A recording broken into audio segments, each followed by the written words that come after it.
Rachel Dolezal a été pendant des années active au sein de la NAACP, la National Association for the Advancement of Colored People, une organisation américaine de défense des droits civiques des Afro-Américains. Elle dirigeait le bureau de Spokane dans l'État de Washington où elle réside. Elle enseignait également des classes d'études de l'africanisme et du féminisme afro-américain dans des universités locales. Elle se marie, a 2 enfants. En 2015, cependant, tout s'écroule. Ses parents, tous les deux blancs, affirment devant la presse que leur fille est bien blanche et sans aucune origine africaine ou afro-américaine. Rachel fait alors face à tous ces mensonges. L'homme noir qu'elle présentait comme son père n'était que son père de cœur. Elle n'est pas noire, mais se sent noire. Elle se dit même transraciale et rejette complètement sa famille dysfonctionnelle. Le débat est alors ouvert aux États-Unis. Peut-on se dire noir quand on ne l'est pas né?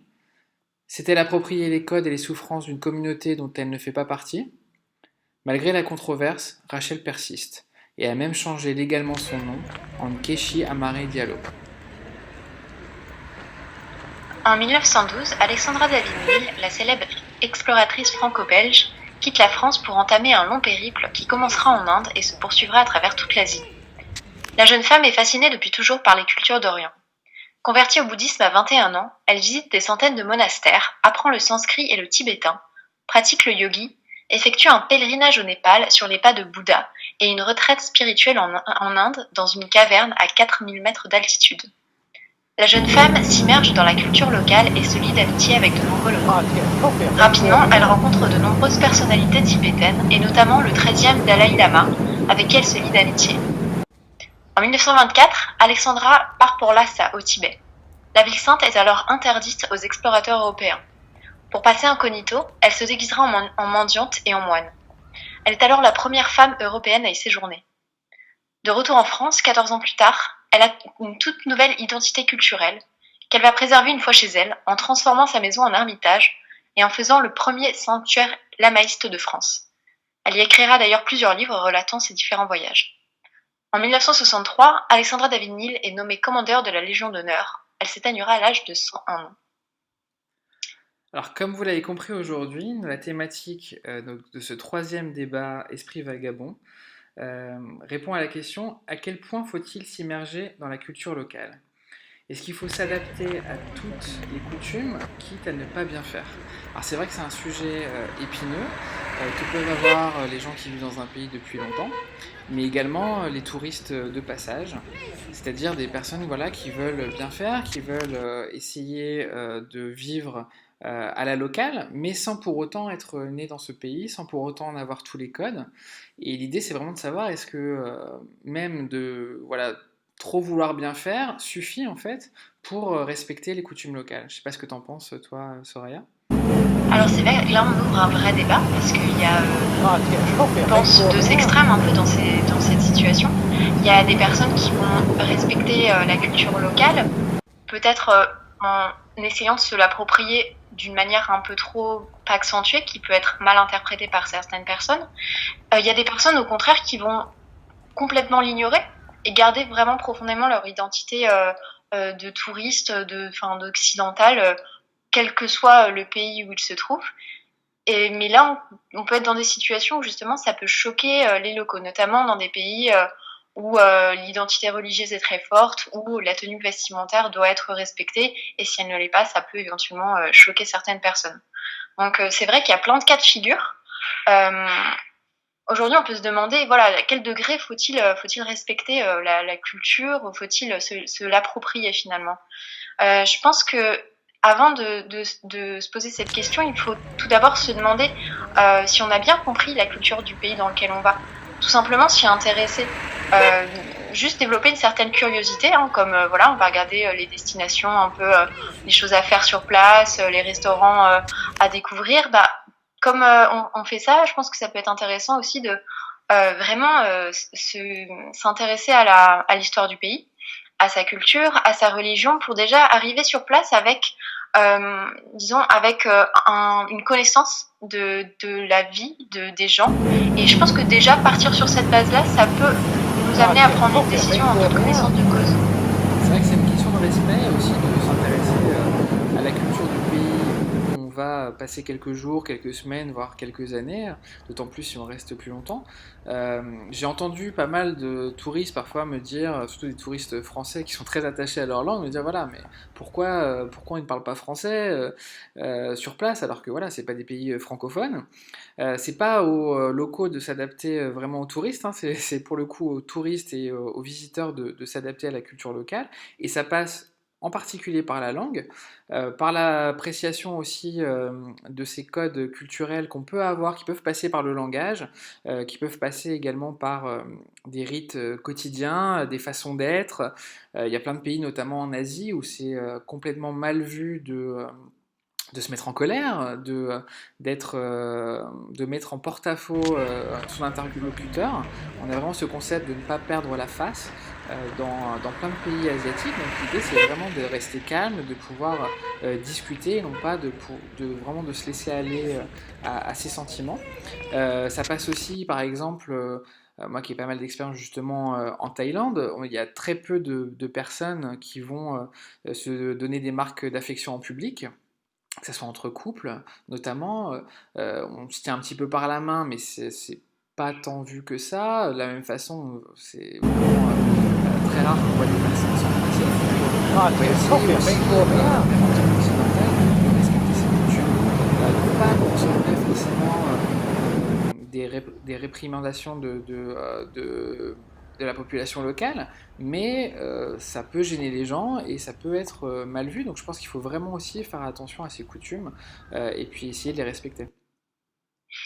Alors, c'est vrai qu'on a le respect des coutumes, mais on a aussi peut-être l'envie de se dire bon, je suis touriste et en cette qualité de touriste, oui, je vais respecter la culture, mais est-ce que aussi je n'ai pas le droit de préserver ma propre culture, où que je sois. Par exemple, tu parlais des démonstrations d'affection en public. C'est vrai que ça peut être quelque chose d'un petit peu... Enfin, ça peut être un sujet à débat, effectivement, parce qu'on peut se dire, c'est pas parce que je suis dans tel pays que je dois faire une concession sur certaines choses, enfin, que je ferais normalement chez moi. Je pense qu'il y a des personnes qui peuvent réagir un petit peu comme ça et se dire que voilà, où je sois, j'apporte mon identité, j'apporte ma culture avec moi. Et il y a certaines personnes en fait qui, quand on leur dit que en fait faire un peu une concession sur certaines parties de leur identité, de leur culture, peut être nécessaire. Il y a certaines personnes qui vont vraiment le refuser. Donc, je pense que ça peut être assez délicat dans certaines situations. Il faut vraiment savoir mesurer le degré. Ça va dépendre des personnalités. Après, ça va dépendre aussi du type de touriste hein, qu'on est, tout simplement. Et puis notre ouverture d'esprit aussi beaucoup. Je pense qu'il y a déjà effectivement quelques règles de base en tant que touriste qui là sont plus de nature de la politesse, relèvent plus de la politesse. Mais par exemple, tu parlais de la langue, je pense que voilà, le fait d'apprendre quelques mots dans la langue locale, ou ne serait-ce que s'efforcer à parler anglais, parce qu'il y a aussi ça, il y a aussi certaines personnes qui, quand elles arrivent dans un pays, vont se mettre à parler leur langue, en fait, tout simplement. Moi, j'ai vu ça quelques fois et c'est vrai que ça m'a choquée parce que là, le touriste s'attend en fait carrément à être compris. Enfin, c'est comme si en fait son identité surplombait un peu toutes les autres, enfin sa culture surplombait un peu toutes les autres, et que finalement, voilà, comme tu disais, c'est comme si les locaux devaient s'adapter aux touristes, alors qu'on voilà, on est d'accord que c'est pas l'idée. Ouais, et puis il y a vraiment un mauvais esprit, un peu un esprit de colon hein, qu'on peut retrouver chez certaines personnes qui est très désagréable, notamment voilà, de personnes de pays occidentaux qui arrivent dans des pays plus pauvres, des pays qu'ils imaginent aussi comme moins évolués. Hein. Enfin, c'est vraiment là, je prends vraiment entre guillemets parce que c'est vraiment des réflexions très désagréables et qui du coup voilà, se disent, voilà, se croient tout permis, peuvent faire tout ce qu'ils veulent. Voilà, moi je suis là, je suis dans un pays comme si voilà, j'étais maître de ce pays et je fais ce que je veux et puis tant pis pour les autres. Alors ce qu'il faut aussi prendre en considération, c'est qu'il y a des lois partout, qu'il faut vraiment aussi respecter les lois locales. Alors parfois des lois qui peuvent aussi vous surprendre, hein. Je je pense à un exemple tout bête, mais il y a certains pays comme Singapour par exemple, où le chewing-gum est interdit. On n'a pas le droit d'avoir de chewing-gum, donc pas le droit d'en importer parce que c'est une pollution vraiment voilà, sur les trottoirs ou autres. Donc du coup, le pays a interdit complètement les chewing-gums et pour le coup, voilà, on se retrouve voilà, dépourvu de ce... C'est une petite anecdote, mais juste se dire aussi, voilà, il y a des règles partout qu'il faut respecter, qu'on peut parfois trouver absurdes ou qu'on peut trouver bizarres, mais elles ont une raison, et en tout cas, ce sont des lois qui sont actives sur le pays, il faut vraiment les respecter.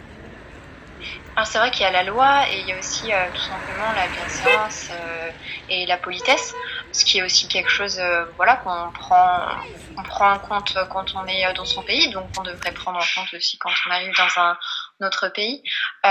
Par exemple, tout simplement la tenue vestimentaire dans un pays religieux, notamment dans un pays musulman, certains touristes ne voient pas la nécessité, ne sentent pas le besoin, enfin l'importance en fait de par exemple de revêtir des pantalons, des robes longues en fait quand elles sont dans un pays musulman. Alors que voilà, là par contre ça peut être très délicat parce que ça peut vraiment choquer. Euh, Moi, j'ai vécu moi-même cette expérience parce que je suis d'origine tunisienne et c'est vrai que chaque été, quand je vais en Tunisie, on a une petite maison au bord de la plage dans un village un peu isolé où il y a très peu de touristes et c'est vrai que bon, toutes les fans qui se baignent sont couvertes. Enfin, il y a vraiment ça, c'est très marqué. Et c'est vrai que là, pour le coup, j'essaie de faire attention parce que je sais que ça va pas être agréable pour les autres femmes si voilà, je suis la seule fille en bikini sur la plage, mais ça va pas non plus être agréable pour moi parce que bon, on attire les regards, on va choquer, enfin on va se sentir un peu c'est pas une position dans laquelle on a forcément envie de se mettre. Donc je pense qu'il faut réfléchir vis-à-vis des autres, mais aussi vis-à-vis de soi, pour éviter de se mettre dans cette situation. On peut finalement se couvrir un peu de ridicule ou se sentir finalement très mal à l'aise.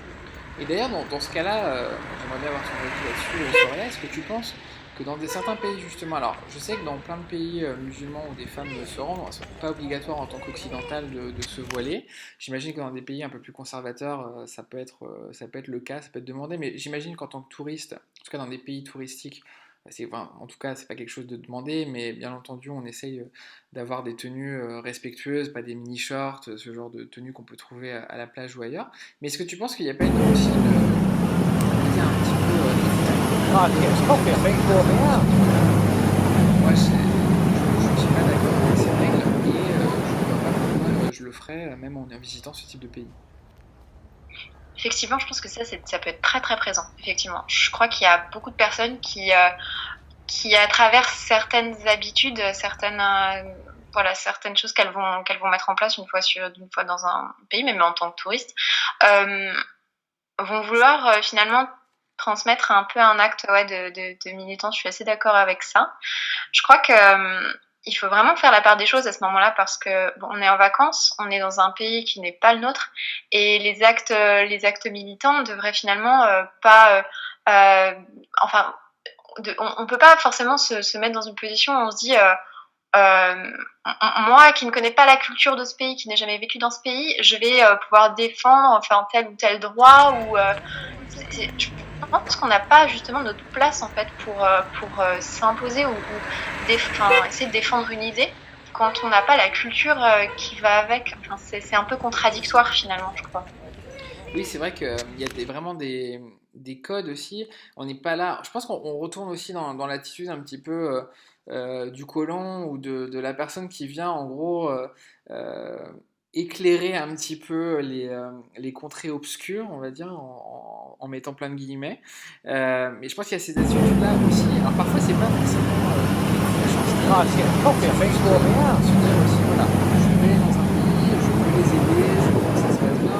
On voit ça notamment aussi dans les pays pauvres où il y a beaucoup de personnes qui viennent un peu de façon presque un peu comme des hippies à l'époque qui disaient voilà, on va aller dans un pays, on va essayer de vivre un peu à la manière locale et on va essayer d'aider aussi, pourquoi pas, les gens sur place en créant voilà, des associations. Enfin, il y a plein de choses qui sont développées et qui sont très positives.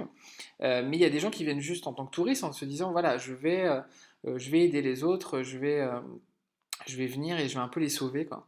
Et après, ça peut vraiment créer des situations un petit peu aussi étranges, c'est-à-dire que des personnes qui arrivent, qui connaissent rien d'un pays, qui en connaissent pas du tout les codes, qui se disent, voilà, qui respectent beaucoup ce pays, mais qui comprennent mal, et du coup, qui un peu digèrent la culture de leur façon, qui un peu la régurgitent de manière un peu, voilà, enfin, en tout cas avec pas exactement comme ils devraient, et qui peuvent commettre vraiment des vraies fautes ou qui peuvent finalement blesser les gens sur place parce que l'idée aussi, c'est pour ça qu'on parlait aussi un peu d'appropriation dans les exemples qu'on a donnés aujourd'hui, c'est de se dire voilà, est-ce qu'on peut vraiment être en adéquation avec une culture locale complètement sans y être vraiment très Oh, it's getting coffee, I think, brought me out.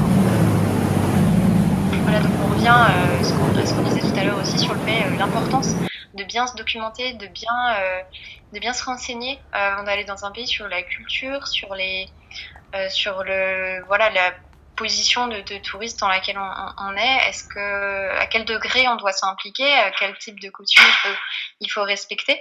Je pense que voilà, ça passe vraiment par une grosse documentation. Et si on a envie de respecter ou ne pas respecter telle coutume, au moins savoir pourquoi on le fait et pouvoir défendre cette position. Il faut vraiment aussi faire attention avec quel prisme aussi on voit la culture locale. Parce qu'il y a parfois il y a des tendances internationales. Je sais qu'en ce moment on parle beaucoup, enfin depuis des années, mais on parle vraiment beaucoup du Japon, de la culture japonaise, pareil, des cultures asiatiques qui sont quand même assez à la mode dans les médias, même tout simplement dans la décoration. On va retrouver un peu des Bouddhas partout maintenant dans la décoration. Mais en soi, voilà, on a maintenant même des campagnes en fait locales, je pense notamment en Thaïlande, où les autorités, voilà, essayent de dire aussi que le bouddhisme, ce n'est pas une tendance d'éco, ce n'est pas non plus une tendance pour les tatouages, notamment tout ce qui est tatouage un peu comme on peut voir celui d'Angelina Jolie qui a été repris des milliers de fois par les fans. C'est vraiment un Oh, it's getting coffee, I think, brought me out.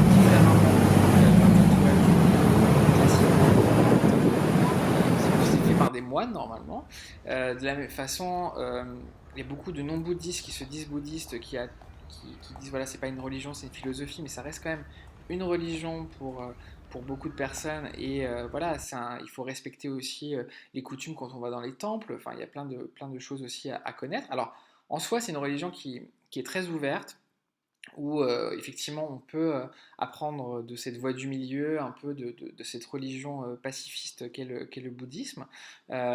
Mais voilà, il faut vraiment respecter aussi le fait que les objets représentant cette religion sont des vrais objets sacrés, religieux, et on ne va pas les mettre par terre, notamment on voit en déco des têtes de Bouddha disposées par terre dans des appartements, disposées dans des toilettes ou autres. Là, c'est quelque chose qui ne se fait pas, on ne mettrait pas non plus de la même façon, je sais pas, des crucifix ou des représentations d'autres religions comme ça, à même le sol.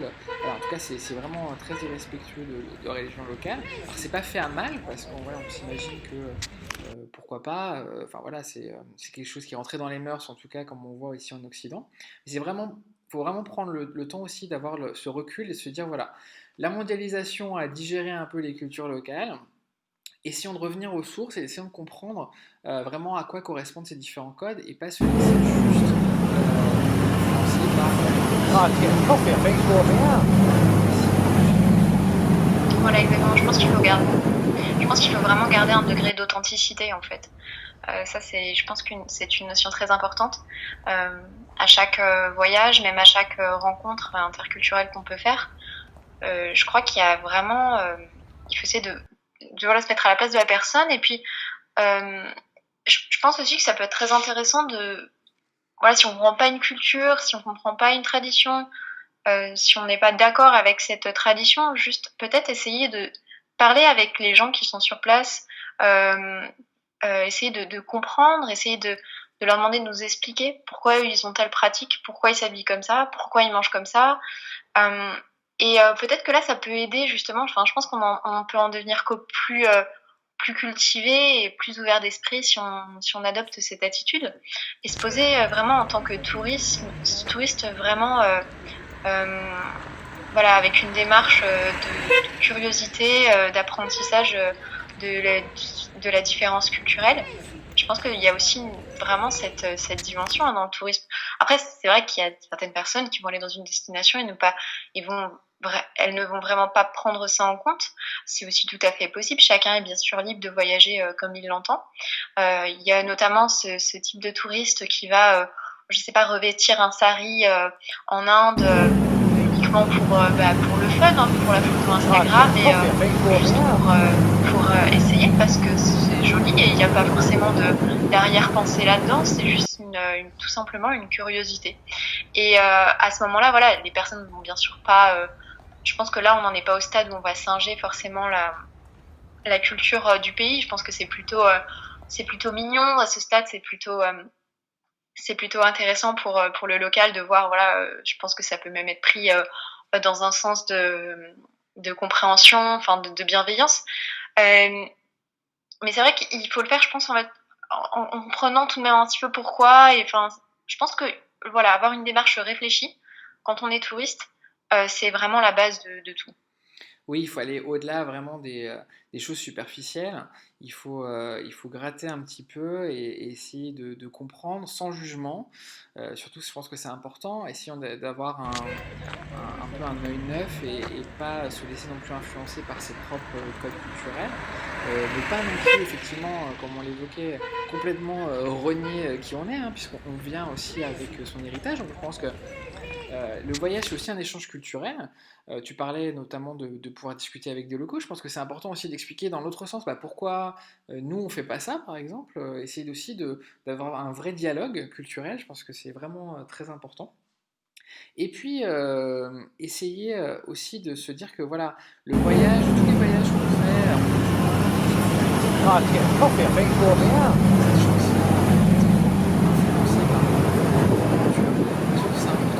Voilà, tous les voyages qu'on peut faire, si c'est des voyages justement qui sont bien faits, qu'on fait avec le cœur ouvert et justement avec cette volonté d'en apprendre un peu plus sur le monde, tout ça c'est des choses qui nous influencent, qui nous changent.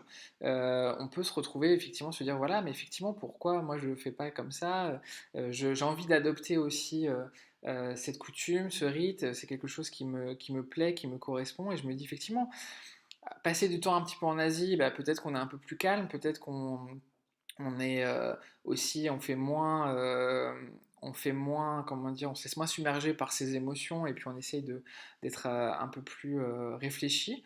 Voilà, être dans d'autres pays, aller dans d'autres pays nous permet aussi d'évoluer et d'essayer de prendre au maximum voilà, un peu les meilleures choses, en tout cas ce qu'on a estimé être les meilleures choses du pays local. Ouais, finalement, je pense que le voyage, c'est vraiment un apprentissage, c'est vraiment quelque chose Ça va? Oui, c'est bon, c'est juste mon portable. Vas-y, tu peux continuer. Je pense que le voyage, c'est ça, finalement, c'est un apprentissage, c'est quelque chose qui est jamais vraiment totalement acquis, c'est une façon d'être et je crois qu'il faut vraiment évoluer en fonction des voyages qu'on fait. Par exemple, voilà, quelqu'un qui n'a jamais voyagé en dehors de l'Europe ou qui n'est pas forcément allé dans des pays du tiers-monde ou dans des pays où la différence culturelle est vraiment marquée, ne va pas forcément comprendre ces modes d'adaptation, de respect de culture. Enfin, ça va peut-être être un petit peu plus difficile à aborder, mais justement, c'est ça, en fait, c'est apprendre et puis tester et puis voir que dans telle situation on se sent pas confortable ou alors on voit que les personnes qui nous entourent ne se sentent pas confortables, qu'on crée une gêne. Alors justement c'est s'adapter, essayer de voir voilà comment justement créer une situation qui mettra tout le monde à l'aise. Oui, et puis je pense qu'effectivement il faut pas non plus avoir peur de ne pas aimer quelque chose, parce qu'on parle beaucoup des choses positives, voilà, il faut s'adapter aux cultures des autres, il faut apprendre les cultures des autres, mais peut-être qu'il y a plein de choses aussi, et certainement vous allez rencontrer ça dans des voyages qui vont pas vous plaire, que vous allez trouver peut-être révoltants, qui vont peut-être être à l'encontre de vos propres principes. Alors l'idée c'est pas d'être dans le jugement, mais de pouvoir aussi accepter que voilà, c'est une partie de cette culture que je n'accepte pas, que je ne trouve pas bien, Euh, voilà, je fais face à ça, comment je peux réagir. Il ne faut pas non plus juste se dire, voilà, prendre pour argent comptant tout ce qui se passe. C'est important aussi d'analyser, d'observer. Je pense que on peut prendre un peu une position de sociologue et se dire, voilà, c'est un peu une observation participante. Voilà, il faut observer ce qui se passe, essayer de l'analyser et puis participer ou non à certaines choses. Et puis se dire, voilà, ça va pour moi, Oh, it's getting coffee, I think, it's warming up. mes valeurs et pas non plus complètement rejeter tout parce que justement il y a ces petites choses qui nous révoltent ou qu'on ne trouve pas normales. Ouais, je pense que c'est important aussi d'arriver à garder une certaine distance par rapport à tout ça et de s'impliquer, mais sans non plus trop comment dire, s'investir dans le sens où on va justement comme tu disais, essayer d'aller outre notre enfin, de faire des concessions vraiment sur nos croyances. Et ça, je pense que c'est notamment la religion qui peut mettre dans des situations comme ça, parce que souvent on peut être confronté à des pays où la religion est tellement présente, ou sinon où il y a des lois qui sont tellement fortes qu'elles vont nous donner la sensation qu'on doit faire des concessions sur certaines choses qu'on croyait vraiment acquises. Finalement, on croyait que si c'était acquis dans notre culture, c'était acquis dans toutes les cultures. Des fois, on se rend pas forcément compte non plus tellement de la différence culturelle qu'il peut y avoir dans certains pays. Donc, je crois que c'est important aussi de vraiment prendre du recul et se dire, il s'agit d'un voyage, il peut s'agir d'un voyage de courte durée, de longue durée, mais il s'agit d'un voyage. Et ma culture, mon identité culturelle, je vais la retrouver quand je rentrerai en France. Et peut-être que justement, il faut vivre à fond cette expérience et essayer d'en faire l'expérience la plus enrichissante possible, sans se mettre dans des situations où on peut se sentir vraiment Oh, it's getting mal à coffee, I think, l'aise. it's warming up. Et puis il faut peut-être essayer de se dire également que si certaines destinations, justement, on parlait d'un peu de préparation en amont, il y a certaines de ces destinations qui ne sont pas faites aussi pour tout le monde, ou tout le monde dans toutes les situations. Voilà, il y a certains voyages aussi qu'il faut mieux faire à plusieurs, certains voyages qu'il faut se dire voilà, c'est pas pour moi, ça sera compliqué pour moi de faire des concessions avec voilà, ce qui fait mon identité. Et puis, ou alors il faut vraiment aussi se dire voilà, j'arrive à me distancier de ces aspects-là pour aussi essayer d'aller plus loin, essayer de comprendre, parce que ça peut être intéressant aussi de se dire voilà, on sait déjà voilà qu'il y a certaines choses qui nous intéressent pas, mais d'essayer de comprendre pourquoi on en est arrivé là, un peu l'histoire du pays, qu'est-ce qui s'y passe, voir peut-être par la suite même pourquoi pas, on parlait de militantisme, alors peut-être l'idée c'est pas d'avoir du militantisme tout le temps sur place, surtout quand on arrive et qu'on vient juste en tant que touriste, mais c'est des choses après pour lesquelles on peut peut-être s'impliquer par la suite, peut-être voilà, rejoindre